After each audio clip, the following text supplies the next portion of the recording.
What's going on, everybody? Now, what's the difference between a conservative and a liberal, or even a Republican and a Democrat? That's a question that a lot of people contemplate, and they wonder, liberals like to say, well, how could that person be a conservative? And conservatives like to say, well, how could that person be a liberal?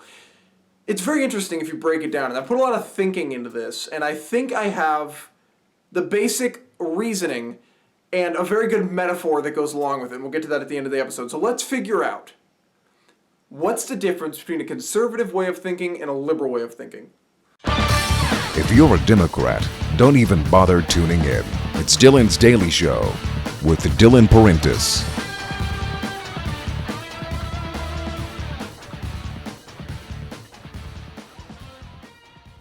Looking at the conservative and liberal side individually, what do you notice? Well, let's start with the liberal side. If you're a liberal, what is your core belief? They sort of have this same kind of reaction to every event, and it's on an emotional level. So let's take a look at immigration, for example. They sympathize with the people in Mexico. They say, look, or any country that immigrates over, not just Mexico, any country. And they say, okay, well, these people are coming over here. Some of them are, they ignore the fact that some could be terrorists. That just doesn't even cross their mind. What they say is, these people want help, these people need help, our country needs to be accepting and welcoming of these people, and there you go. And conservatives say, well, yes, I agree, we need to help these people. These people they want to come over here because America's such a great place, but I still don't feel like they should break our laws. They should come here legally, and we need to be careful with our vetting system because if they do come here and they're criminals, that could cause a lot of harm. And then the liberals say, well, you're just racist, you just don't care about these poor people, and blah, blah, blah. Let's take a look at gun control. With gun control, there's a mass shooting, kids die. No one likes when children are shot. I mean, I don't know anybody who enjoys when children are shot. When children are shot, what's the liberal reaction? Well, the gun was the tool used in this crime, so let's just take all the guns, that's going to help. The conservatives say, no, you can't just take the guns. What's happened every other time we've acquired the guns? Gun crimes have gone up because criminals don't follow laws. We need to make sure that people have more guns. Now, if you're a liberal and you're saying, why would you want to have more guns? These criminals are shooting kids. Why would we give more guns to people, and then that creates more opportunity to shoot kids? And the conservatives say, no, because if you have a gun, the only logical way is to defend yourself from somebody with a gun is with a gun of your own. So you can look at it like that. Let's look at spending, specifically welfare and social spending, entitlement spending, and such. Liberals say, well, these poor people, they can't do anything. They need assistance from the government constantly. They need money from the government. I don't care if I have to help them because they need money from the government. Conservatives say, well, we are $19 trillion in debt. We can't really be helping these people like that. We need to maybe save some money and cut these programs and maybe get jobs to these poor people and rebuild the economy rather than just giving them handouts for free, which doesn't teach them anything. And liberals say, well, you don't care about the poor people, you don't care about the poor people. And we get that all the time. I'm sure as a conservative watching this video, you get something like that all the time. And here's the main difference between conservatives and liberals. Conservatives look at things in a more logical manner. They tend to look at an issue, and instead of getting mixed up with the emotional aspect of it, they say, okay, let's look at some statistics, let's look at some spending, let's look at this, this, and this, and let's come up with a logical solution to this problem that could be solved.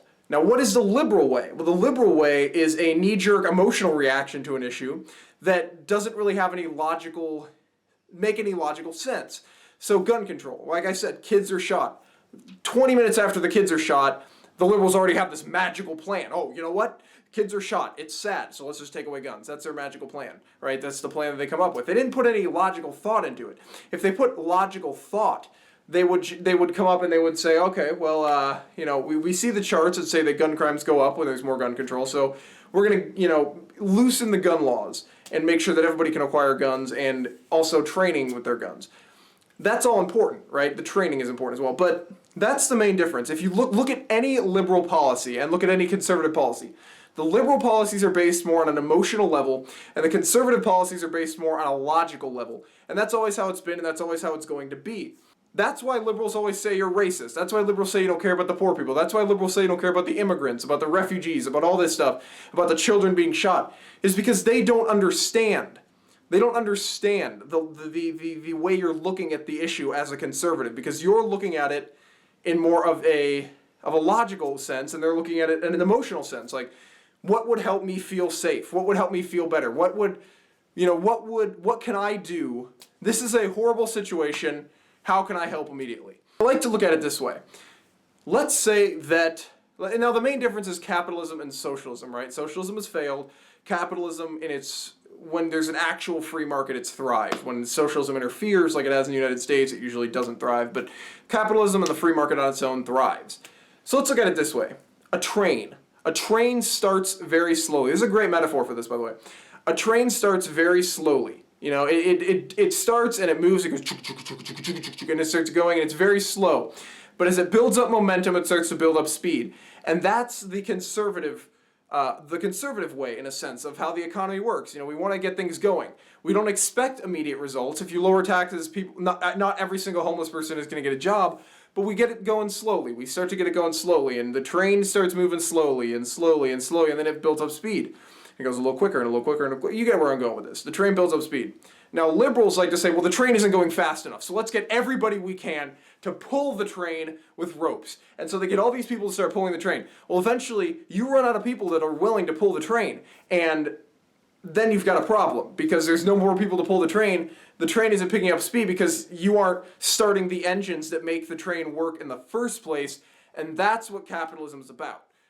Capitalism is about getting the engines to work in the economy, getting the economy rolling. It's not a quick process, and we realize that. Whereas liberals don't want to use the engines. They just want to start going now, so they get as many people as they can. They say, let's pull. And then eventually you run out of people to pull. And I think that's what it comes down to in the end. You know, Bernie Sanders, with his top 1%, wants to pull the weight of the economy, and he wants to have all of the top 1% people pull the weight.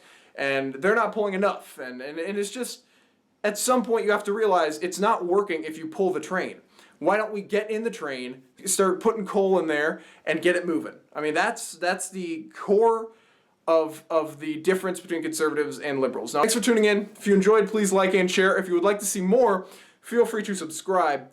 Also, buy a TSFD sweatshirt. They're going out soon. I know it's nice outside, but you still want to get one of these TSFD sweatshirts because they're awesome.